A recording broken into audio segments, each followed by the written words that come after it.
What is going on, everybody? Welcome to another episode of the Dolphin Chronicles presented by the Kendall Sports Network. We are finally here, my people. Week one of the NFL season is upon us. Happy Tuesday, everybody. Hope everybody had a nice long Labor Day weekend. Obviously, this is not Monday night. We're doing the show on Tuesday night because of the holiday. So again, if you're new, hit the subscribe, smash that like, make sure you got your notifications on so you know whenever we're going live.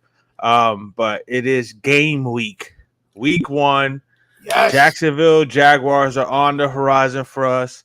Hope you're excited, Dolphin fans. I am Johnny Cruz. I am the Yankee fan, and of course, I am here with my boys Byron and Alex. Gentlemen, how was your weekend, first of all, and how does it feel to know that the NFL season is upon us? My weekend was great. It was, I worked on Saturday, but family came down. We went to a baseball game over at Globe Life. Watched the Rangers, the local squad here, because they're almost as bad as the Marlins, bro. Considering, oh my God, and the Marlins have half the payroll. But no, it was a good game. It's always a good time to hang out with Pops and the rest of the fam. So we got everybody together, went out there. Beautiful air conditioned facility. Thank goodness, because you can't watch a game in Texas here in the summer with out in the open. That's just unheard of. I don't know how they did it for that many years, but it was fun. It was a walk-off home run by Josh Young in the bottom of the 10th that won it for the Rangers. So it was a fun game. What else? I saw FSU lose yet again. So fall out of the top 25. So that's awesome. That I hope that lowers the tickets for the October 26th matchup against the Hurricanes, because that'd be nice if I could fly into town for that, guys. Because the next day the Dolphins play the Cardinals at Hard Rock, so that'll be a double dip if I can make that happen. I'm notorious for taking those Spirit flights, getting there Friday night and leaving Sunday night. So we'll see how that pans out. But it was a good weekend all around, man. Anytime with family and away from the grind is always good. That's awesome, man. You got to spend some time with the fam. Like you mentioned, going to the game with Pops and stuff like that. That's awesome, bro. Yeah. Byron, how was your weekend, bud? Busy. Went to the UCF game on Thursday. Ended up going to the Miami recruiting game. Oh, I'm sorry. That was the Florida Hurricane game on Saturday in Gainesville. Watched that butt whooping in person, and I want to thank the University of Florida for allowing all those recruits to be there and allowing them to see the University of Miami. Put that bring the swag back. We brought it back, boy. Yes. And then after that, honestly, I had a few days to recover because it was all a blur. Basically, he had such a good time in the swamp while the U was draining the swamp that he drained the liquor out of the facility too, and now he's just recovering. I got there and it was go time. I did not have a drink the entire game because I needed that entire game to sober up to be able to drive back. Wow, you're a better man than me. Well, you talk about picking a great game to go to. Of course, they're talking about our Miami Hurricanes beating the shit out of the Florida Gators. Sorry, wifey. My wifey is a Gator fan, but she'll be all right. She was not happy that day, so that made it all that much more fun to watch that ass whooping. But yeah, Cam Moore looks legit. The defense was fine all over the place, so I don't like to get into the whole is the U back, because I'm of the impression the U ain't back until we win a chip. So as soon as we win a championship, then we can talk about the U is back. But that was a great start, a nice ass whipping, and like you mentioned, Byron, it was thank you, Florida. It was very nice of you to bring a bunch of recruits over to watch us beat the shit out of you, so that way we can flip some of those kids and let them come down to the real U, and we can keep it going. I have a picture of a recruit in a UF hoodie doing the there were a bunch of them throwing up the U sign. So good job, Billy Napier. Not a good look for Billy Napier, who's already on the hot seat. Good job, Billy Napier, setting that up. But so I believe our Hurricanes are ranked 11th, but we'll see how the season goes. 12th, okay. 12, yeah, 12. Yeah, this is a Dolphin show, so we'll try to get back on track for the Dolphins here. But yes, a great weekend for our Miami Hurricanes to start off the season right with a nice beatdown of the Gators in the swamp. All right, so there's a plenty to talk about. Like I said, it's the beginning of football season, week 1. We do have some news that went down before we get into Jacksonville and the rest of the schedule. Our head coach, we've talked about him a lot. Things that we thought he needs to progress on. Things, there's some people talking about, is he possibly going to be on the hot seat this coming year? Well, the Miami Dolphins decided to give our boy Mike McDaniel a 3-year extension to run him through the 2028 season. Put all those rumors to rest, right? No hot seat. But he essentially is tied to the hip, no pun intended, with Tua's hip. He's tied to the hip with Tua through the 2028 season. And if you want to put Waddle in that mix as well, Tyreek, kind of similar situation. Tyreek a couple years less than that, but basically, Mike McDaniel is under contract for at least the next 5 seasons. So, thoughts on Mike McDaniel getting the contract extension? Were you expecting it? Was it a surprise? Are you happy with it? What are you guys' thoughts on Mike McDaniel getting an extension? I love it, man. I love it. Let's be honest. We didn't. It kind of crept up on us, right? We didn't talk a whole lot about it, but certainly well deserved. I mean, you've seen the improvement in the person he committed to work on, which was Tua Tagovailoa. Turned, essentially our franchise quarterback now, right, from the disaster that was the Brian Flores regime. So it was only a matter of time before they rewarded Mike for what he's done. We know he's a dynamic play caller. We know where our offense is headed. We've put the right pieces in place.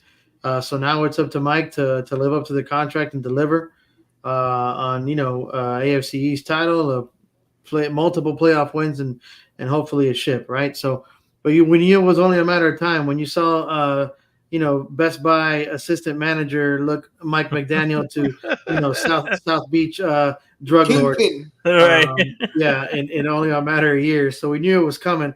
Now he's got now he's gonna have the Cuban link chain to go with it, and the grill. He's gonna come out with a grill.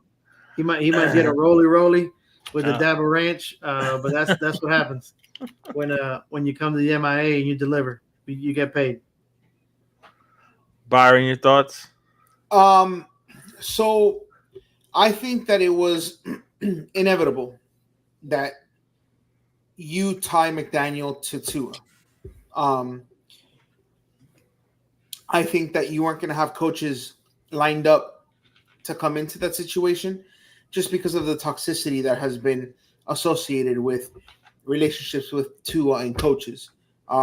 We went from Brian Flores to Mike McDaniel in terms of just polar opposites. And I think that saddling, and I don't mean that in a bad way, but saddling another coach with that Tua situation was never going to work out. So it makes sense that if you gave Tua that kind of an extension, you would Mike McDaniel, simply because their careers right now are on a parallel universe where you're not going to have one without the other. Essentially, without Mike McDaniel, there's no dynamic Tua, right? Correct. I mean that's like the correlation, that's the association that we've made. So that's a good point, Byron. It makes sense to extend the guy who's brought out the best in Tua. Mm-hmm. Yeah, I absolutely agree with both of you on that. To me, I'm excited about it. I like this young coach. He's obviously got a tremendous offensive mind. We cannot try and pretend that this offense hasn't been the most fun offense that we've seen since Dan played, to be quite honest. You know what I'm saying? Mm-hmm. The Dolphins are must-watch TV now. And we haven't had that in forever. I mean, it was a struggle to get to 17 points for the last 20-something years. You know what I'm saying? Yeah. Now we have a dynamic offense. Does he still need to grow? Does he still need to get better? Yes, but he's in his 3rd season. He's coming into his 3rd season. I think he's going to continue to get better. I agree with you guys as far as him basically being tied to the hip with Tua. But I think what it tells the organization, the fan base, and the rest of the league is that the Dolphins finally have some stability, some continuity. You know what I'm saying? Like, this is the first contract extension that we've given a coach besides Tony Sperano, and then we wound up firing him the very next year. And that was more of a pity extension because they got busted going after Jim Harbaugh. You know what I'm saying? Yeah. So this is a legit. The owner is like, all right, I'm backing you guys. You know what I'm saying? We made the commitment to Tua, we made the commitment to Waddle and Hill, making the commitment to the head coach. You know what I'm saying? Tony Players, Sperano, rest in peace, bro. I like what Tony did. Rest in peace, Tony Sperano, for real. But again, that was a pity thing because they felt Wait, bad or whatever. Sperano died? Like, yeah, bro, he died a while ago. Yeah.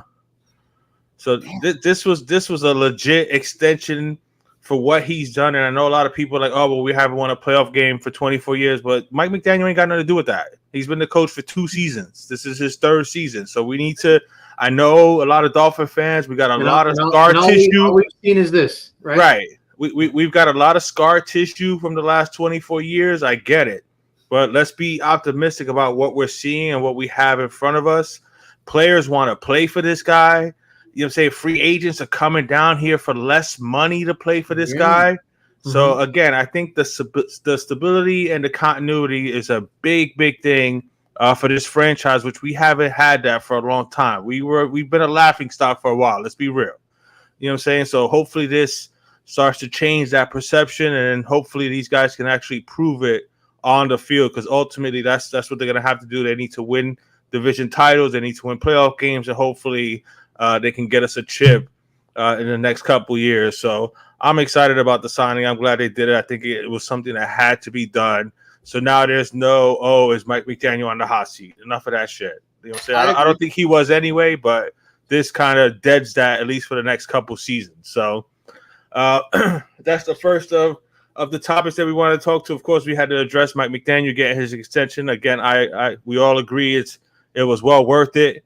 Now it's time to get into our season preview of the 2024 NFL season for our Miami Dolphins. Yes, sir. Hey, Byron, you should cue up the freaking fight song, dude. That'd be badass, like the Dolphins fight song. Yeah. No. I mean, hold on. I'm working. Or we can just say let the super producer work, right? Let the super producer work. I'm working on Kingpin, on Best Buy manager to Miami assistant manager. Kingpin. But yeah, so we have the Jacksonville Jaguars. Wait, what are we doing first? Well, the season preview, the season preview. So the first 4 on the schedule is Jacksonville at home. Right. Our first 2 games are at home. So we open up the season like we said. We talked about this is game week for week 1. We open up at 1 p.m. this Sunday afternoon, hosting the Jacksonville Jaguars. Trevor Lawrence, Doug Peterson, head coach. They made some pretty good moves. I like the Thomas kid, the wide receiver out of LSU. That's somebody we talked about during draft time. That could be a possibility. There's been a lot of hype about him. So it's going to be interesting to see what happens with Jacksonville. And then 4 days later, we are hosting the 5-time defending AFC East champions, as much as it hurts me to say that, Buffalo Bills. Then we fly out to Seattle. We're going to break this down in 4s, people. Week 3, we're going to fly our asses all the way across the country to Seattle to play Seattle. And then we fly all the way back to host to get, hopefully, revenge on those Tennessee Titans that, in my opinion, costed us the AFC East. Even though, it was the Dolphins' fault for not doing what they had to do in that game. But comiendo tremenda pinga. Right. Going over these first 4 at home against Jacksonville, Thursday night against Buffalo at home, at Seattle, and then Monday night against Tennessee. What are y'all guys' thoughts about the first 4 and about this first week with Jacksonville coming up? Alex, you can go hit the first 4. I'm gonna keep track of everybody's predictions and give us, and I'll make the post a little bit later on social media with our predictions. Our prediction. Hey, there we go. Hi. Miami's got the Dolphins, the greatest football What's team. up, Charmaine? Hey, girl. Appreciate it. All right. Absolutely. All right. So, hey, something that sticks out to me in those first couple matchups, bro. I know we struggled against good tight end play last season, and the Jaguars have a great tight end in Evan Ingram, and so do the Bills. The Bills have a couple good tight ends in Dawson Knox and Dalton Kincaid. So and then the Titans with Okonkwo, another really good tight end and an up and coming quarterback in Will Levis, man, a guy that torched us towards the end of that Monday night game late in the season. So those are all intriguing matchups. Those are all none of those are a walk in the park by any means. I think I like our chances to be 5-0 heading into the bye. I don't want to sound like a homer. I mean, it's probably inevitable, but I like our chances. I think Buffalo, despite them, saying, "Oh, we're not going to miss," the threat of Stephon Diggs. I find that hard to believe when a guy like that departs your offense. You're going to struggle, right? So if we can eliminate the big plays from the Josh Allen scrambling and doing all this stuff that he does outside the pocket, if we can contain him, I think we got a good chance to avenge our late season loss to the Bills in that Thursday night matchup. I like it at home too. The home crowd's going to be hyped. We're going to pack the rock. So I like our chances against all those teams traveling to Seattle. Give me a record. I was about to say, yeah. So what's your record for the first four? The first four: Jacksonville, Buffalo, Seattle, and the 5-0 heading into the bye. Okay, so he went 5 deep. He went ahead and just skipped what you set up. I'll be real honest with you. I only think one of those games is going to be close. I only think the Thursday night game is going to be close. I think Miami walks all over the Patriots.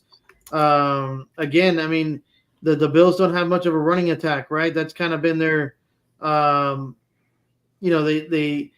leaned on it a little bit more after they got rid of Dorsey, right, at the OC. But still, I don't know that their running attack is going to be enough to offset what they lost in the receiving core. I think we're a better team all around than Jacksonville. I think Geno Smith is he still starting over in Seattle, right? Yeah. If we can contain that running attack, right? They got a couple bruisers in the backfield there. I really do think we're 5-0. I think the only close game is the Thursday night game against Buffalo. Okay. All right, Byron, what's your record prediction for the? We'll go 5 deep now since Alex already set it off with the first 5 games.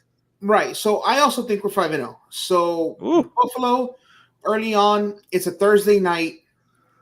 Short week. Buffalo lost a lot of weaponry. Stephon Diggs, Gabe and in the defense as well. Right. Gabe Davis. They lost. Well, we poached Jordan Poyer from them. Mm-hmm. So they have a lot of, not to say that they're going to be a bad team, they're just going to have a lot of figuring out to do early in the season. Yeah. And I think they're prime, for the taking in week 2. Now, the reason why, and I know that the Dolphins have struggled on the West Coast, but the reason why I think it's a win in Seattle is a few reasons. One, I think Geno regresses back to more of a Geno that we've seen in seasons past. Mm-hmm. The fact that Buffalo's a Thursday night game, it gives us a couple of extra days for that Sunday matchup. Yeah. And the fact that Miami doesn't have to worry about coming back on a Sunday. We have that Monday night game against Tennessee. That's Monday night, right, Johnny? Yep. Yeah.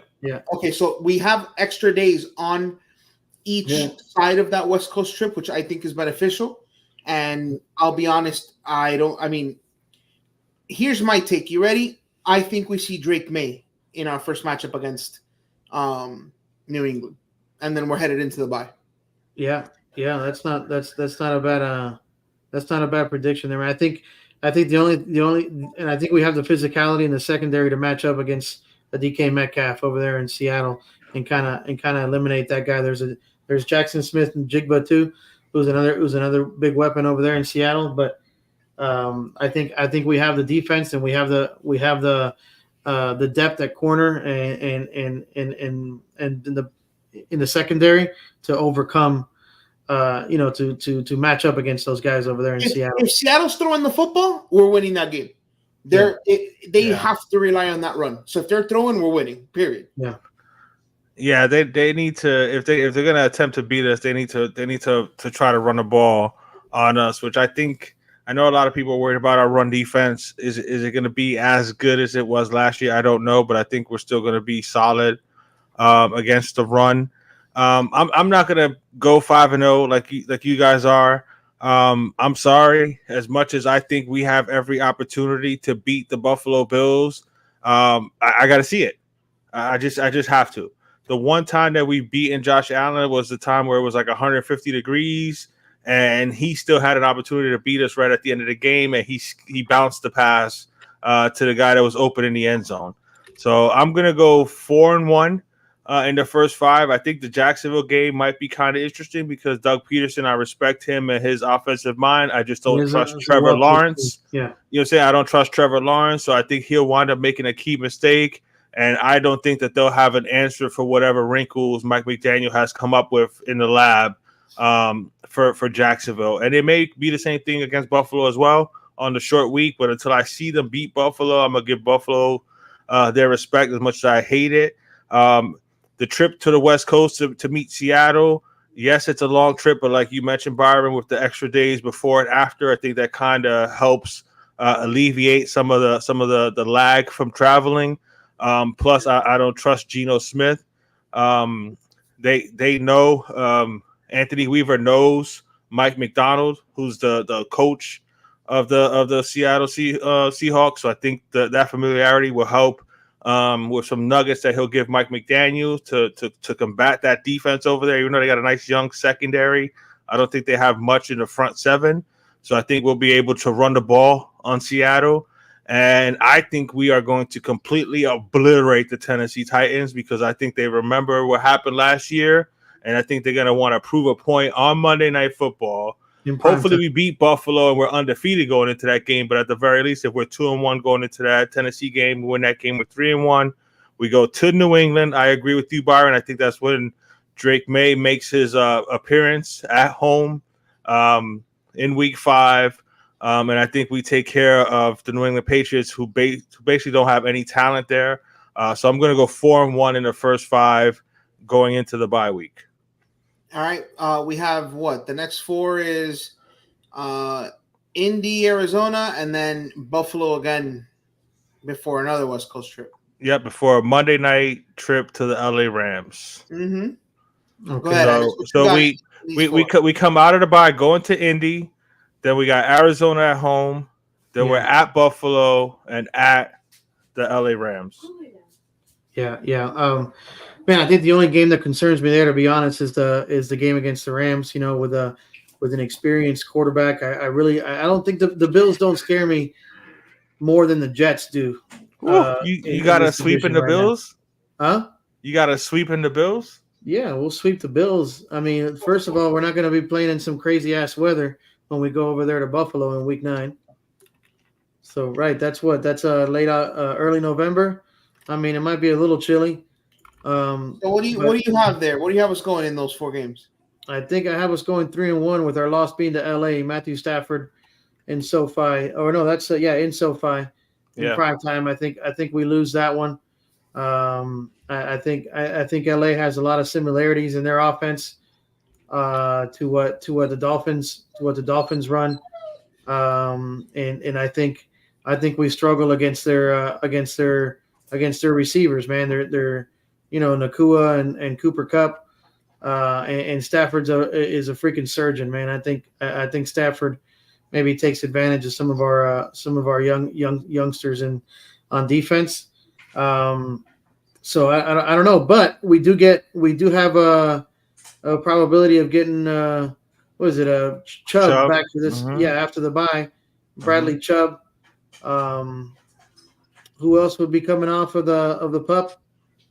Cam Good. Cameron Cam Good on Good. special teams. OBJ. OBJ. I don't know. I don't know. I just think that matchup sticks out to me. I think it's tough. I think we go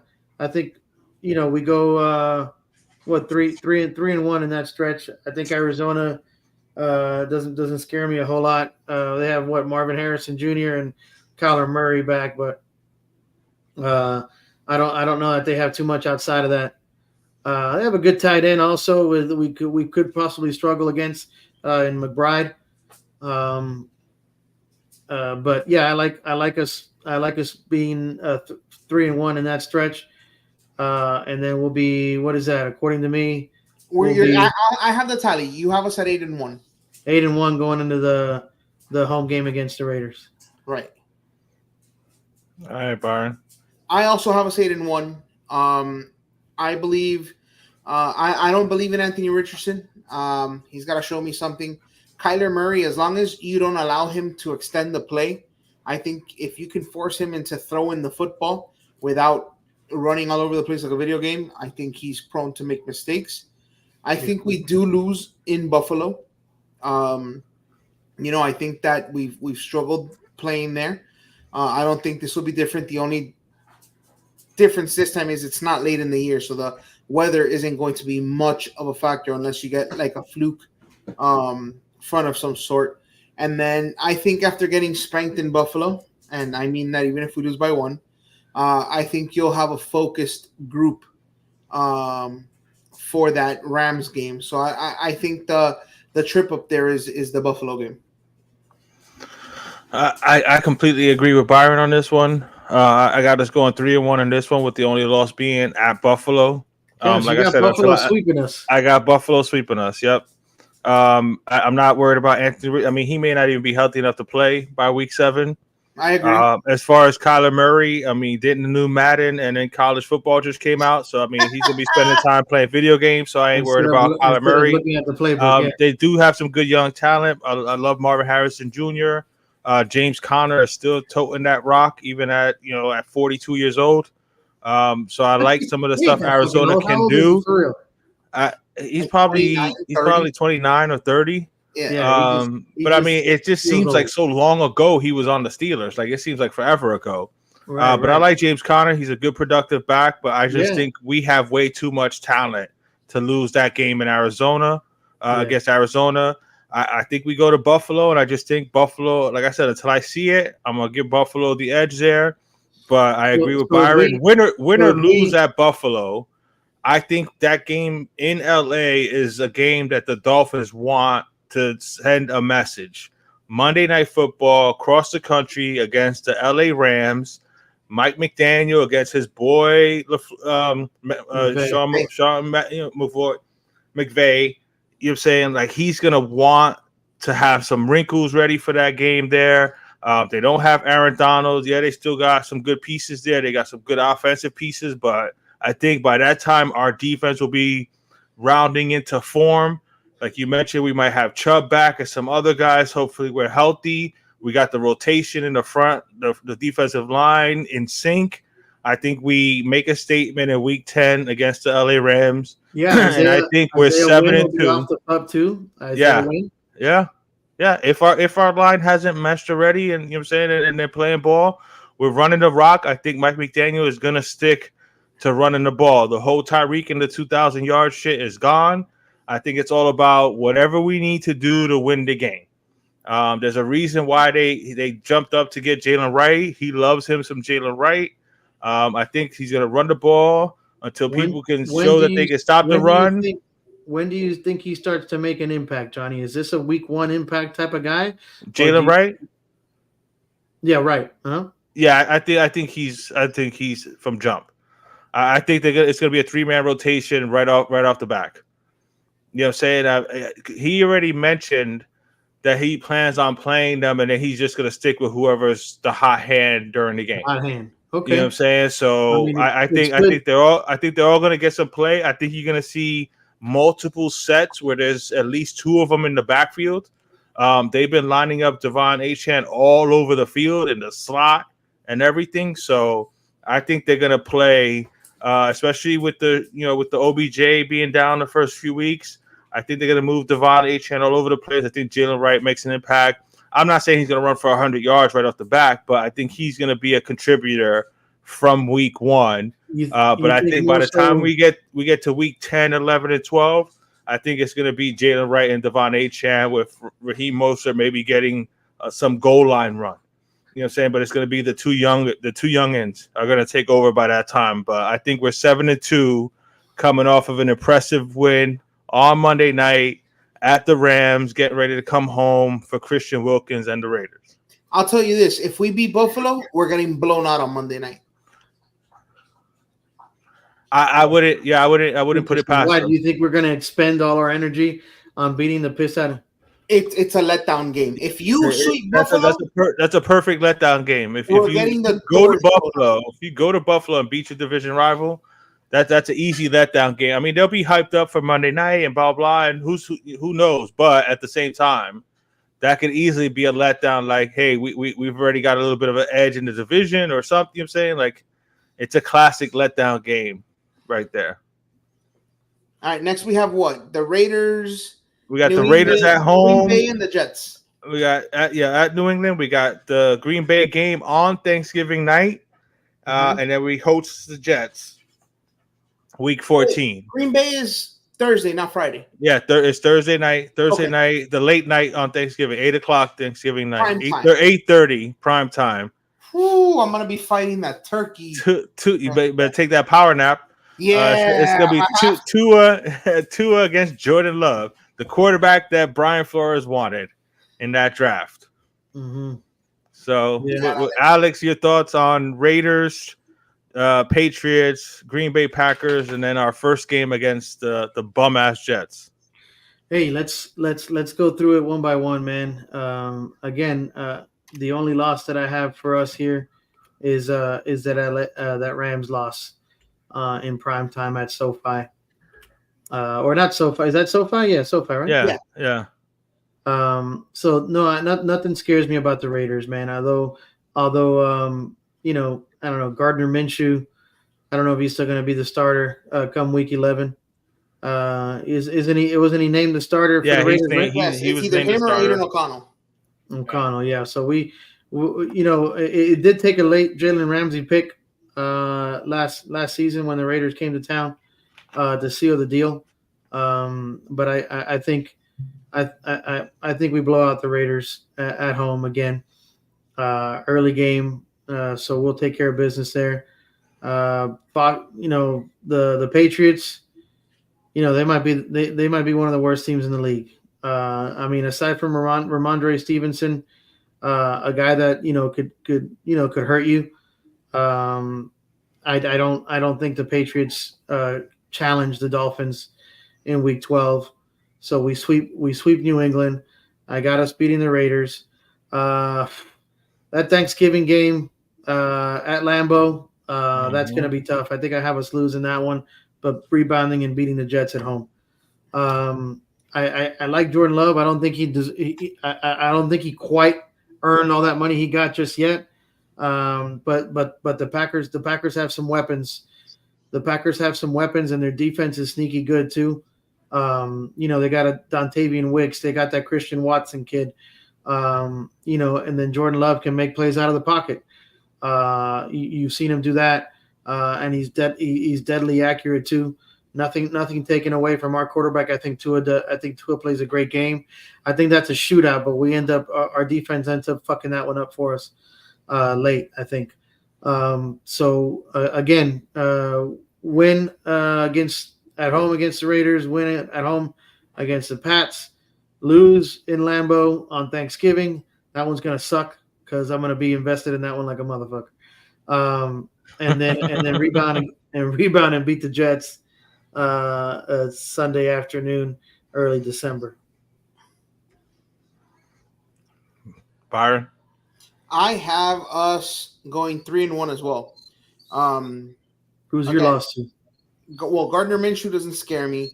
New England, I mean, they're just terrible. I mean, it's a division game. Sometimes they scare me, but not this year, not this season. Yeah, I do think we lose on Thanksgiving to Green Bay. And I'm going to say this. I think we don't see Aaron Rodgers in Week 14.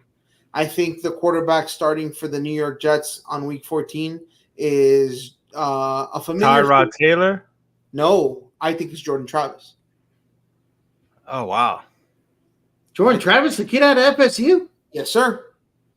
Isn't he coming off a major injury? Yes, he is. Yeah, I mean he'll be fine by then. But right. so you're predicting an injury to Aaron Rodgers and Tyrod Taylor? I think Travis beats out Tyrod Taylor. Wow. So I mean, once he comes back, but wow. Write that one down. We need a hot take buzzer up in this motherfucker, boy.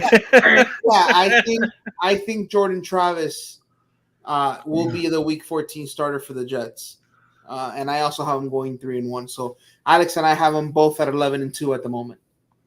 I am in lockstep with both of you guys as far as the 3-1, and I also got us losing that Thanksgiving night game against the Packers, which I hate to say that because our boy Nick of the Bachman Show and of LTS is of course a Packer fan, so I'm gonna have to hear that shit about the Packers. I'm losing to the Packers, but I think it's gonna be a good competitive game. It's gonna be a nice battle. Could it be a possible preview of a Super Bowl? But we don't know.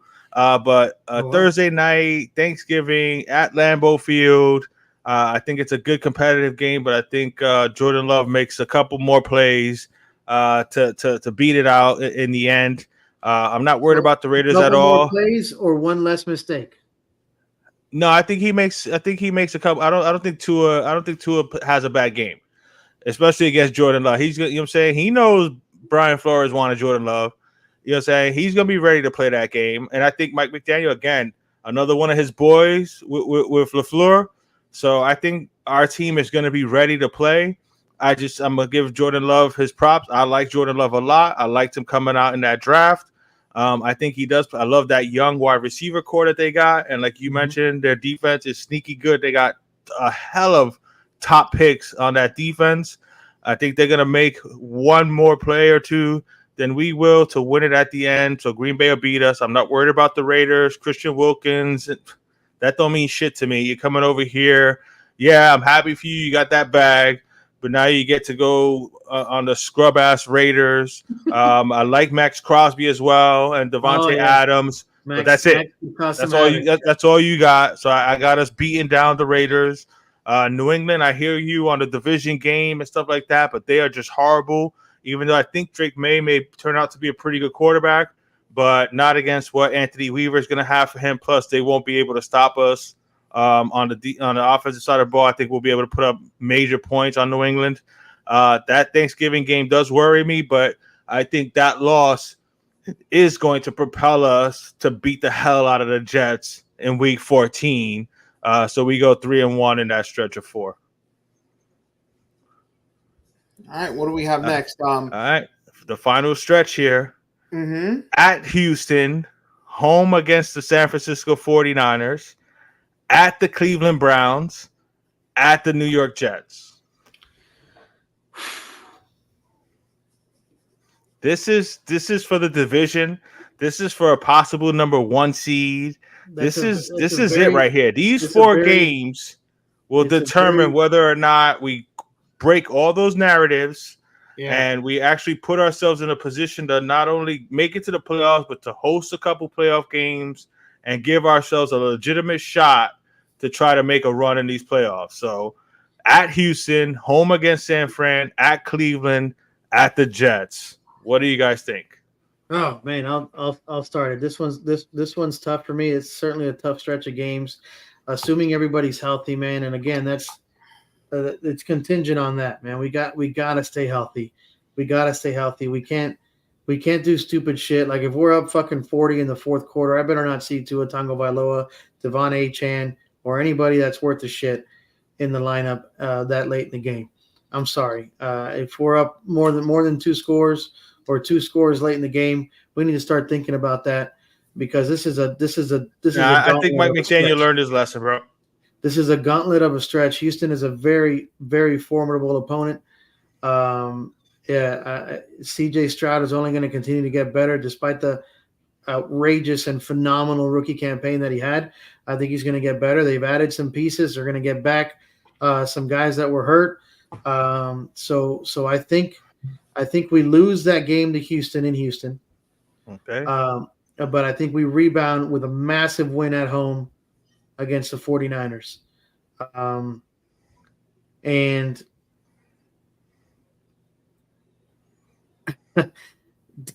Cleveland's defense scares me too. Cleveland's defense is scary. They're legit. Myles Garrett is a freaking animal. I hope he doesn't even get close to Tua. But I think we somehow find a way to win that one too in prime time over there at the Dog Pound. I think we find a way to win that. So that's a loss to Houston. We're 2-1, and I think that Week 18 matchup against the Jets is ultimately for the division. I mean, unless Jordan Travis goes on some crazy run here, like Byron said, he's taking over the starting job in Week 14.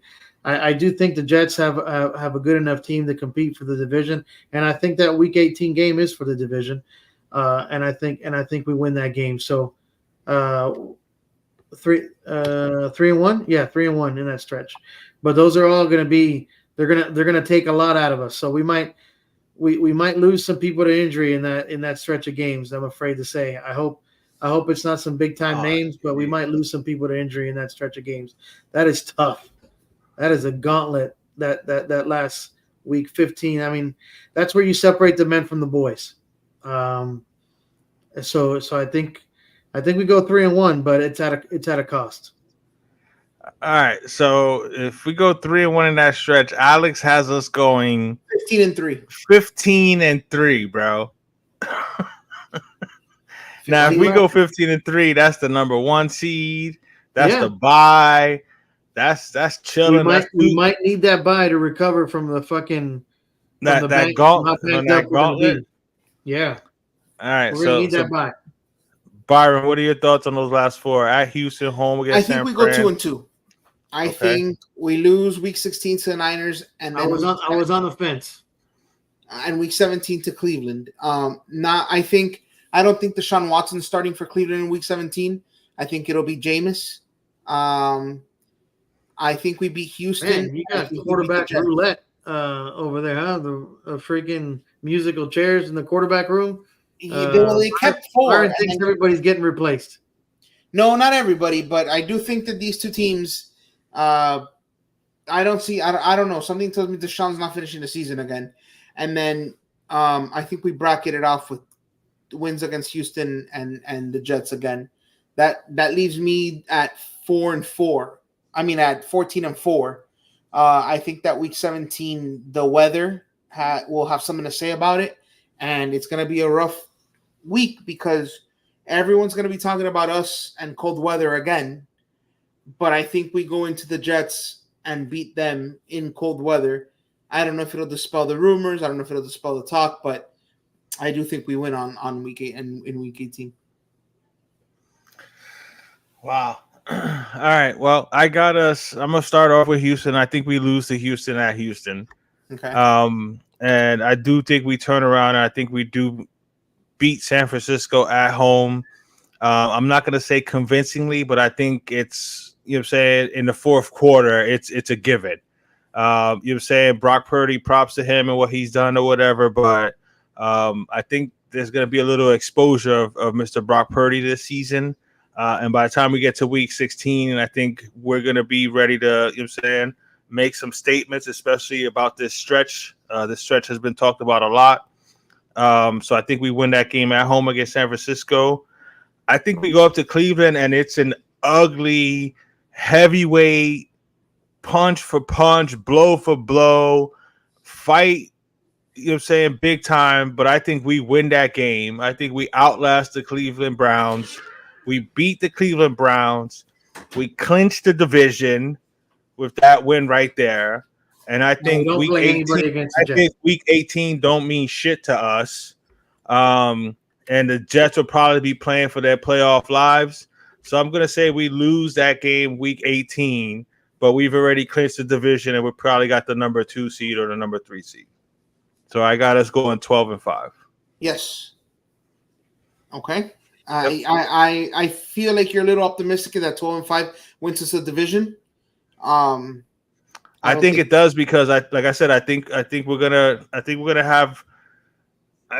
have like I said, the only 2 losses I got is Buffalo. I got us beating the two New Englands in the first Jets game, and I just think I don't think the Jets win more than 10 games. So that's why I'm saying they're gonna need that week 18 game to win a wild card spot. And I think, what I'm saying, we're not going to be worried about it because we're going to be chilling, having clinched already with that win at Cleveland. And we're going to secure the AFC.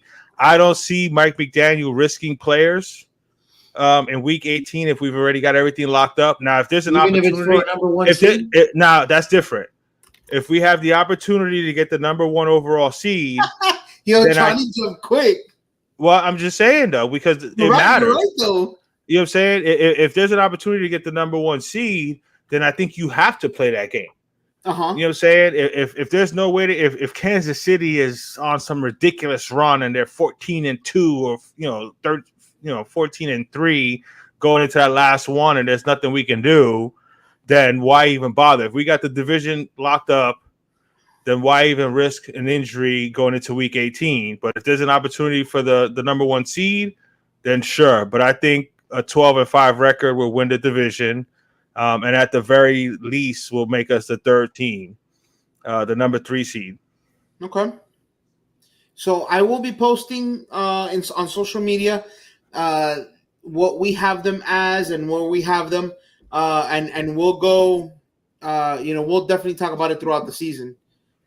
Just and keep track of these things, and I'll put in my hot takes in there as well. Nice, including all the quarterbacks you got taken over. Yeah, that's what I mean by hot takes. Yeah. I'm telling you, we're gonna have to get a hot takes buzzer, but there you go, people. Saying if you're new again, hit us up with a big fat thumbs up. Turn on your notifications if you like what the content we're giving out to you. Subscribe to the channel. We're gonna be putting out. You can follow Byron at Paramount Pete. He's gonna be putting a bunch of stuff out on social media. You can follow me at the Yankee Fan. You can follow our boy Alex at TX_TSB. So we're going to be putting a lot of stuff out there on social media. So definitely check it out. Yep.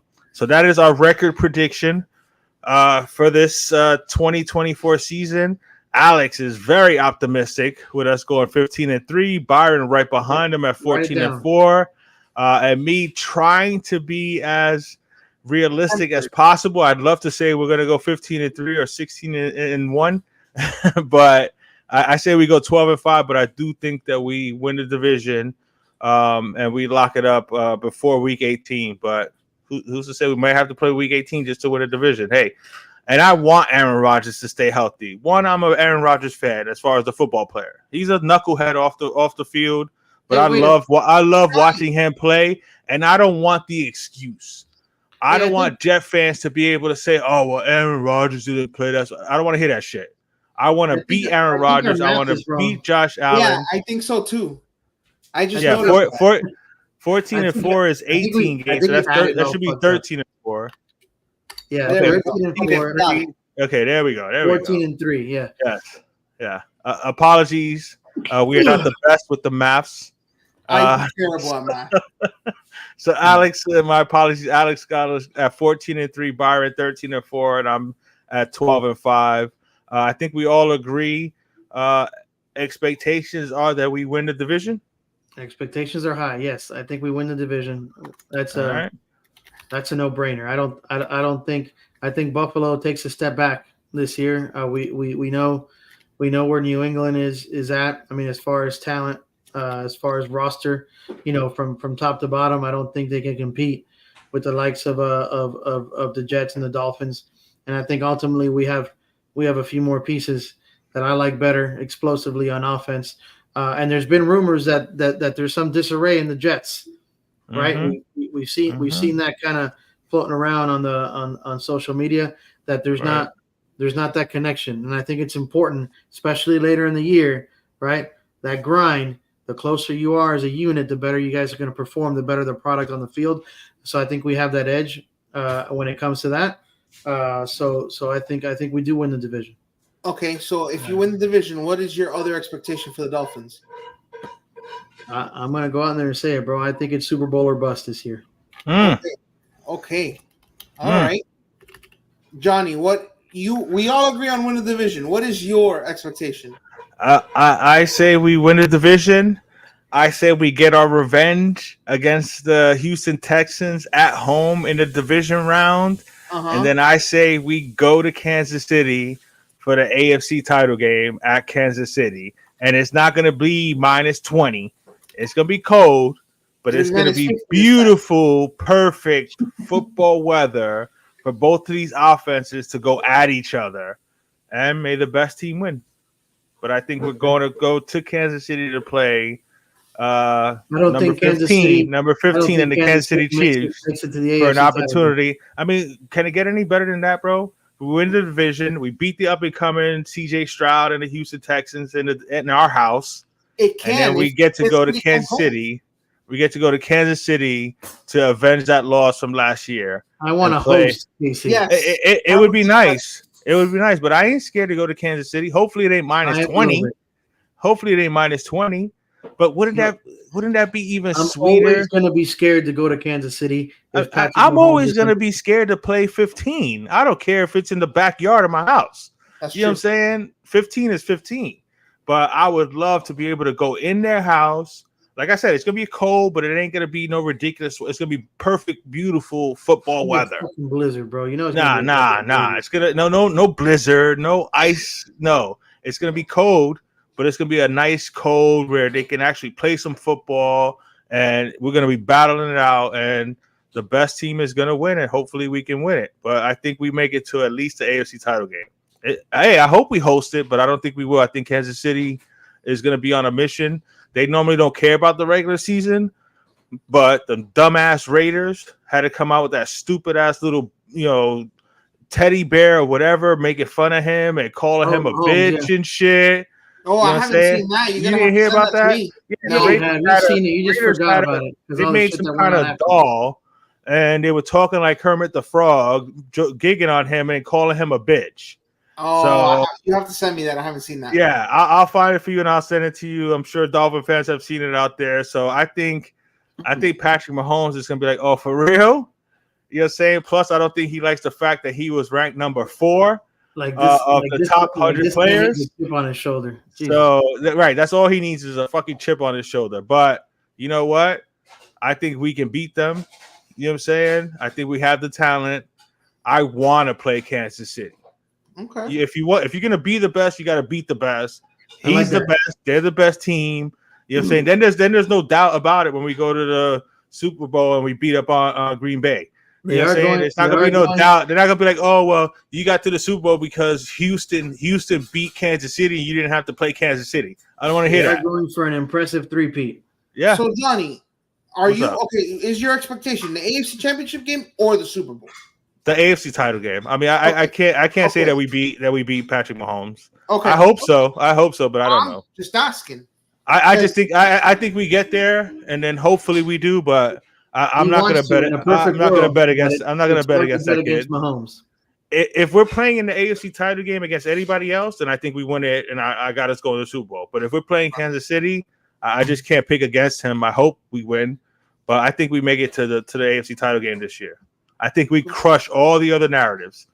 You're saying, hey, what are you going to say if we lose to Kansas City? I mean, people can't be like, oh, yeah, you guys suck. You can't beat Kansas City. Nobody can beat Kansas City. You know what I'm saying? But if we win those couple of cold weather games, we win a couple playoff games, you know what I'm saying? We beat good teams to get us there. I think we get rid of all those narratives. Tua balls out this year. But if we lose to Kansas City, you know what I'm saying? I won't feel so bad. It'll suck, but I won't feel that bad. But I got us going to the AFC title game. I guess I'm the only one that has tempered expectations. I do think all I want is my expectation is to have a playoff win. That's the floor of my expectations. Right, and I feel like depending on the Byron has situation. that as the ceiling. This is the ceiling this year.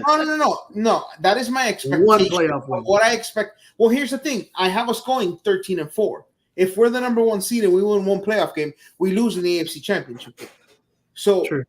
Okay. Context is everything in terms of what my expectation is for this team. If we don't get a first round bye and we win that first playoff, that's the expectation. Anything after that would be gravy to me. You understand what I'm saying? So yeah, it's kind of a tempered expectation because I don't want to be unfair to this team and not have them go in a step-by-step fashion. I feel like you got to crawl before you can walk and walk before you can run. Absolutely. So, that's just my take on it. Yeah. I mean, I'm not going to be devastated. I'm not going to be devastated if we win a division, win a playoff game, and then lose in the second round. I'm not going to be crushed. You know what I'm saying? I'll still be happy that we won a playoff game. Yeah. But I'll still be thinking in the back of my mind, we should be in the AFC title game. Of course. You know what I'm saying? That's what makes us fans. So I'm saying. So my expectation is the AFC title game. Hey, and mine is like the fight song says, okay? When you talk Miami, you're talking Super Bowl. Okay. All right. We're going to the bowl. Right. I hope you're right, bro. I hope you're right. Boy, you think Miami fans are hard to deal with now? Let us win a Super Bowl. Let us win a Super Bowl and let the Miami Hurricanes win a national title. Oh my God, people are gonna be hating at 305. Yeah, after the Panthers win the cup, holy shit! Right? Yeah. Why not, man? Why not? All right, so there goes our record prediction and our expectations for the 2024 season. Like I mentioned before, Byron's going to put this all out on social media. You can find him at Paramount P on X. You can find me at the Yankee Fin all over the social media. And, of course, Alex is at TX_TSB. Yeah. Hey, if you guys haven't checked out our special episode with Kyle Ulbrich, please do. Yes. Super cool guy. Awesome that he was able to come on the show. Really, really happy that he joined us. And it was a great story. And if you haven't heard it, you need to. It is on our YouTube page, and I shared it on my Twitter as well. So make sure to check it out. Yeah, absolutely. Check it out. Really cool kid. Really great story. He felt bad saying that he was an inspiration because somebody with cancer, said that he was an inspiration. But that is an inspiration when you go for your dreams that way and you commit to it. To that degree, you know what I'm saying? Like props to him. He was a nice young man. It was really great to talk to him. That was a fun interview. Definitely check that out. Also, remember on the Kendall Sports Network, you got False 9 every Thursday. Excuse me. Every Thursday is it Wednesday or Thursday? My bad, Byron. Thursday nights, 7:30 Eastern Standard Time. All things Inter Miami with Byron Garcia and Mark Gonzalez. Inter Miami is playing well. Sure are. So definitely check them out for all your Inter Miami news every Thursday at 7:30 Eastern Standard Time. And then on Fridays, this week in Miami with these two fine gentlemen here talking all things 305.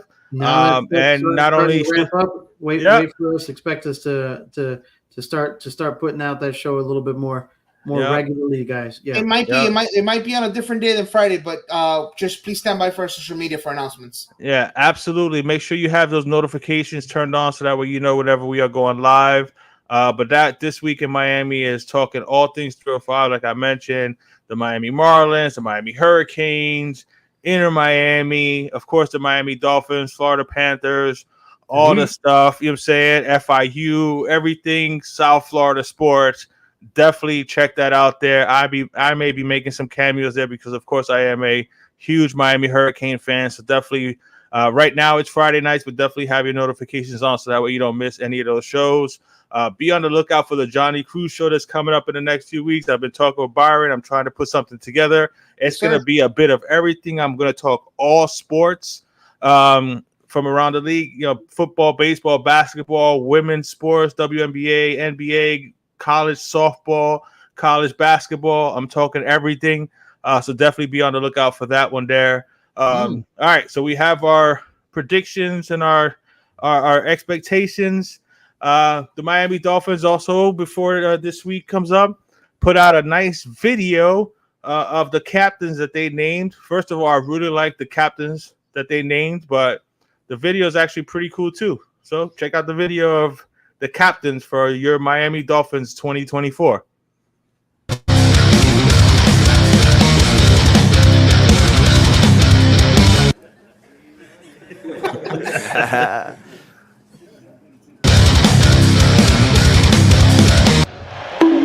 Hey, do we have any insight on the coin flip? Alrighty then. Ace Ventura reference. Let's go! Oh man. You lying. No, you never. You lying. Come on, boy. Come on. A lot more strength than just that. I'm ready. Y'all saw that? Pound for pound, you're the fastest guy on the team. I think you can stake the claim. I like you. Listen, you're an honest man. Pound for pound, the best athlete on the team. Yeah. I might got a lot more pounds than them. But that's so. I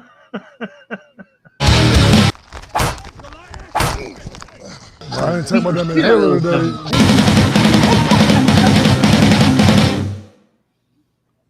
Well done by the Dolphins social media team.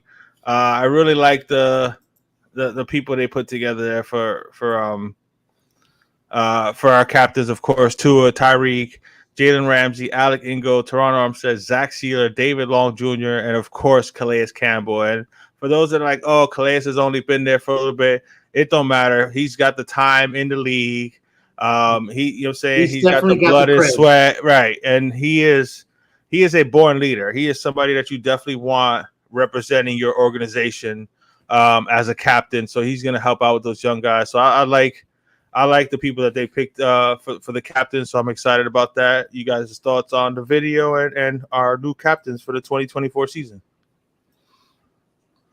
I mean, I feel like you couldn't, for being the oldest team in the NFL, which we are, I feel like you picked veterans that have won before. Mm-hmm. So Calais Campbell has won before. Jalen Ramsey has won before. Tyreek Hill has won before. All these guys, Teron Armstead has won. Yep. So you have these guys being the kind of the North Star. Yeah. Everybody else, and I think you couldn't have picked a better core to lead this team. Absolutely. Alex, your thoughts on that? Yeah, man, I agree 100%. These are guys that are veterans. These are guys that have been in the trenches. These are guys that know how to win. Calais Campbell knows how to win. Member of the all-decade team, a University of Miami guy. This is a veteran. He's been through the shit. He's been on the good teams. He's been on the bad teams. So he's got a hell of a perspective. Alec Ingold, I mean, you can't knock his leadership, right? The guy's a leader. All right, amongst men. Tua Tagovailoa has emerged into an amazing leader himself. Right, Teron Armstead, another guy who lifts up his peers as well. Right, a guy that's played at the highest level, and has continued to perform at a high level. So these are all guys that can elevate a group of men. And I think they did a marvelous job selecting these captains. Jalen Ramsey, top of his class. This is a guy who can deliver, who at the biggest moments and can shine brightest at the biggest moments. So Tyreek Hill, right? What more can the guy do, right? Super Bowl champion. The guy has been there, all right? The guy knows what it feels like. He knows what it takes to get there, so he can elevate the rest of those people that he's close to in his position group. Amazing. I love the captains, man. I'm excited. Yeah, I completely agree with both of you on that. I echo all your sentiments on all that. It's a good mix of some savvy vets that have been there, done that, and some youth with Tua and with David Long, who's not older, but he's a bit on the younger side as well. It's a good mixture of experience and some key spots. Of course, you want your quarterback to be the leader, but Sealer and Campbell, David Long, Jalen Ramsey on the defensive side, those are the perfect leaders for that group back there. So I'm excited about what they bring to the table, not only as captains, but as voices in those specific rooms, position groups, and in the defense as a whole. I'm excited about our captains. I'm excited about this team that they put together. So there go our captains for the 2024 season. And now our focus is on the Jacksonville Jaguars. We're going to touch up a little bit on them as far as their key players that we got to worry about with these Jacksonville Jaguars. And then so a little bit of statistics before we close out the show here. So, of course, you got to start out with the $175 million man, I believe he got guaranteed. Mr. Trevor Lawrence, Mr. Sunshine. We got Travis Etienne, who I think is one of the most versatile running backs in the league if he can stay healthy. Mm-hmm. Christian Kirk with all kinds of speed is a weapon for Trevor Lawrence in the wide receiver group. Brian Thomas, who's the rookie out of LSU. I was in love with that kid. I thought he would have been a perfect number 3, but I'm not going to get mad at it as far as, you know what I'm saying? We got Odell Beckham, but I like Brian Thomas. They got Gabe Davis, a free agent from the Buffalo Bills. They picked up Ronald Darby in free agency to play corner. Devin Duvernay, they got from Baltimore as a free agent. Mitch Morse, the center from the Buffalo Bills. And then Eric Armstead, they got as a free agent out of San Francisco. So, the Jacksonville Jaguars have put in some work, have brought in some good key free agents to help them out, specifically on the defensive side of the ball. And again, like I mentioned, the draft pick of Brian Thomas. So Christian Kirk, Brian Thomas, Gabe Davis, Devin Duvernay. That's a pretty nice foursome. That's a pretty nice wide receiver room. Against Travis Etienne is, again, one of the more versatile backs. He's probably got some of the best hands out of the backfield. Mm-hmm. But I like what we have defensively to be able to combat that. And again, I just think Mike McDaniel with his time in the lab, I can only imagine the wrinkles that he's going to come up with and that he's going to showcase in that week 1. I don't think he's going to showcase everything because he's going to have some stuff left in the bag for Buffalo on that Thursday night game. But I think it's going to be a good game. I don't think we're going to, I don't think Jacksonville's going to come down here and we're going to stomp them out like some people may think. I think it's going to be a competitive game. I expect Doug Peterson to have his guys ready to play. I think it's going to be a nice competitive game. But I think ultimately we're going to have too much firepower for them. And I think this is where you asked if, Jordan Love would make a play or two more or would he make a mistake? This is where I think Trevor Lawrence will make that key mistake late in the game that'll give us the opportunity to go up 2 or even 3 scores and we pull away at the end. I think we win by a comfortable 10 to 14 points. Yeah, I got a 31-20 Miami. I think Miami's offense is a little bit more explosive. I think if we can contain an Evan Ingram, if Evan Ingram doesn't have a monster game, I think we can stop the run with ETN. You're right. He's got great hands out of the backfield, a guy that can catch the ball and make plays out in the open field, a guy that can break it, right? He can still break a big run. Uh-huh. But I think ultimately our defense is going to come prepared. They've added some pieces on defense too, but I think our offense is super dynamic, man. I 31-20 is where I'm thinking. It's kind of where I'm stuck at. Yeah, I'm right around there. I got 34-20, but yeah, I'm right around the same thing. Okay. Yeah, I have the game at 31-24. Okay. All right. Nice. It's going to be interesting to see, what I'm saying, how that comes about. It should be a fun game. Like I said, I'm excited that the NFL season is upon us. So it's going to be interesting. No analysis for you, Byron. You just spitting out the score. Keep it moving. Yeah. I mean, I think Jacksonville is very dependent on Trevor Lawrence. my feelings on Trevor Lawrence have been no secret. I was a big fan, and then somehow in the NFL, his footwork got really, really sloppy, and I don't think he can get back to it. I just think he's going to be an average quarterback for the rest of his career. I had him in a bunch of fantasy dynasty leagues, and I punted from him in absolutely every single league. So I don't think his footwork recovers.